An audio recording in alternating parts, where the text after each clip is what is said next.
Hi, my name is Sarah Snare, and for my essay project, I crocheted a smallpox blanket.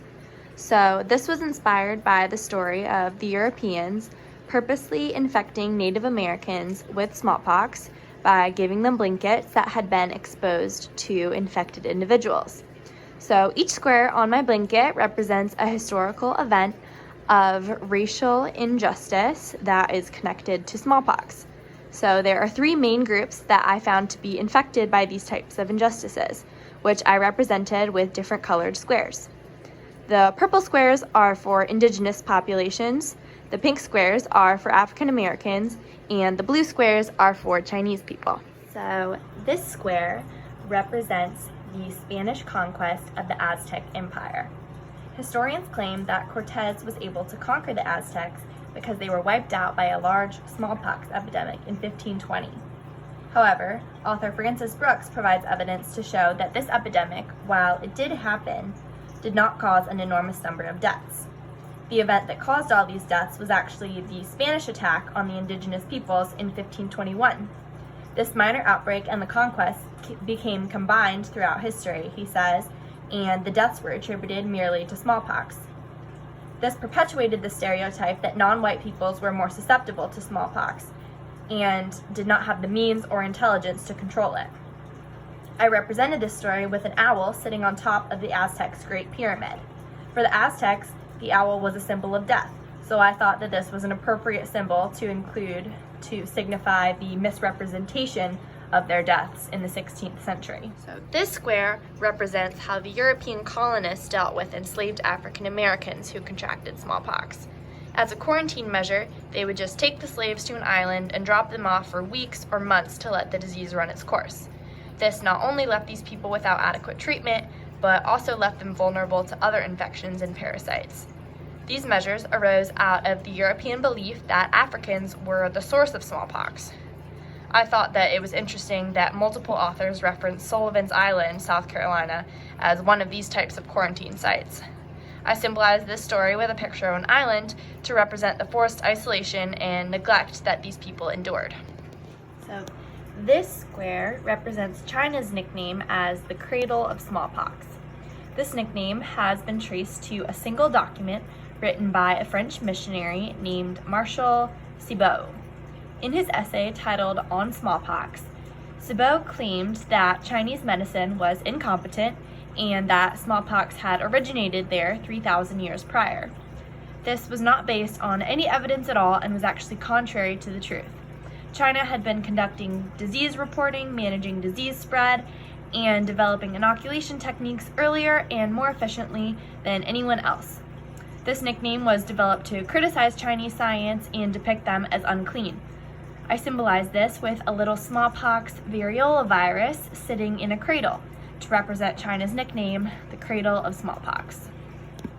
This square represents the Chinese Exclusion Act, which was passed in the US in 1882. And this law severely limited the immigration of the Chinese to the United States and required those that did make it over here to register themselves and carry identification. So this resentment arose out of whites seeing the Chinese as stealing their jobs. However, one of the racialized justifications for the fear and legal restrictions was that the Chinese were filthy people and carried disease, specifically smallpox and leprosy. Author Sang Hee Kill provides a passage from a San Francisco newspaper in 1882 announcing that it's dangerous to purchase anything made by the Chinese. Specifically, they discouraged people from buying Chinese cigars because they might inhale contagious germs and contract smallpox. I symbolize the Chinese Exclusion Act and its origins in medical racism with a picture of a cigar because I thought that this short passage was a really striking representation of the unsubstantiated fear of contracting smallpox from the Chinese. This square represents the historical event that gave rise to this project idea, the smallpox blanket. The story of the blanket is that British officer Geoffrey Amherst ordered Colonel Henry Bouquet to take blankets from soldiers at Fort Pitt who had died of smallpox and give them to the Indians in an attempt to exterminate them. There are numerous other stories of Europeans intentionally infecting indigenous peoples with smallpox-infected items, such as the Spanish giving a contagious box to the Incans, Creoles giving clothes of the deceased to Indians in Brazil, and even the U.S. Army giving infected blankets to the Sioux Indians in the 1930s. Author Adrian Mayer compares all of these events to the classical story of the Nessus shirt, in which Hercules' wife gave him a poisonous shirt because he left her for a younger woman. This square depicts a shirt with an N on it, which stands for Nessus. In depicting the Nessus shirt on this square, I wanted to represent all of these stories of smallpox-infected textiles to emphasize that the Europeans have purposely infected indigenous peoples with smallpox throughout history, not just in the story of the smallpox blanket. This square represents the story of Onesimus, who was a slave owned by Cotton Mather in Boston in the early 1700s. There were numerous smallpox epidemics in Boston around this time, and so Onesimus told Mather about inoculation practices in Africa. Based on this story and the accounts of various other Africans in Boston, Mather suggested inoculation to local doctors as a method to control the epidemic. People shunned, publicly mocked, and even threatened Mather for relying on the medical testimony of a slave. Mather, with the help of Dr. Zabdiel Boylston, inoculated 280 people, and only 6 of them died, marking one of the first quantitative analyses of a medical problem. I represented this story by writing out Onesimus because he was unappreciated in his time, and his name seems to be barely known today. There was a quote by author Thomas Brown that I think summarized the impact of the story well.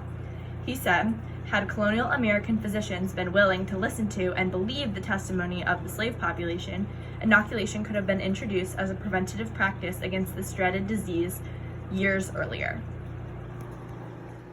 This square represents the actions of John Queer, who conducted smallpox inoculation experiments on over 850 slaves in Jamaica between 1768 and 1774. He inoculated pregnant women to test whether the procedure would cause miscarriage. He inoculated some individuals more than once to see what factors determined the procedure's effectiveness, such as diet, menstruation, or having another disease. He also admitted that he would inoculate people who had already had smallpox just to see what would happen. Queer took advantage of the vulnerable status of these individuals to perform procedures that were not yet accepted or were considered risky in Europe. I represented this story with a chemistry flask because Queer was motivated purely by science and experimentation, not the health or well-being of his patients. This square represents the San Francisco smallpox epidemics of the late 1800s, which were largely blamed on the Chinese population. The understanding of disease at this time was that it was caused by a lack of cleanliness. The white population saw the Chinese as unclean, mostly because of their appearance, practices, and languages were unfamiliar and different from American culture. This led them to conclude that San Francisco's Chinatown was the source of the smallpox epidemics. The city appointed a team to inspect Chinatown and enact additional public health measures for them. They passed laws on the amount of people that could live in residences, aimed specifically at the crowded tenant houses of Chinatown. They forcibly fumigated Chinese homes and businesses with toxic chemicals and burned their belongings. I symbolize these events with the Chinese lanterns that hang over the streets of San Francisco's Chinatown, because this area was the primary focus for these racially targeted disease control efforts. This square represents the 1862 smallpox epidemic among the First Nations Aboriginal population in Vancouver Island, British Columbia. European colonists associated smallpox with immorality, believing that the indigenous peoples deserved the disease as punishment because of their lack of adherence to Christianity. The white community took great care to educate each other about how to prevent the spread, but they made no attempt to teach the First Nations people these methods. Later, in an attempt to protect themselves from smallpox, the colonists forced the native people to leave the area and banned them from re-entering the town. This square represents a smallpox virus with devil horns to symbolize the perceived connection of the disease with moral impurity, which drove the European colonists to harm the First Nations with little to no remorse. And that is my smallpox blanket.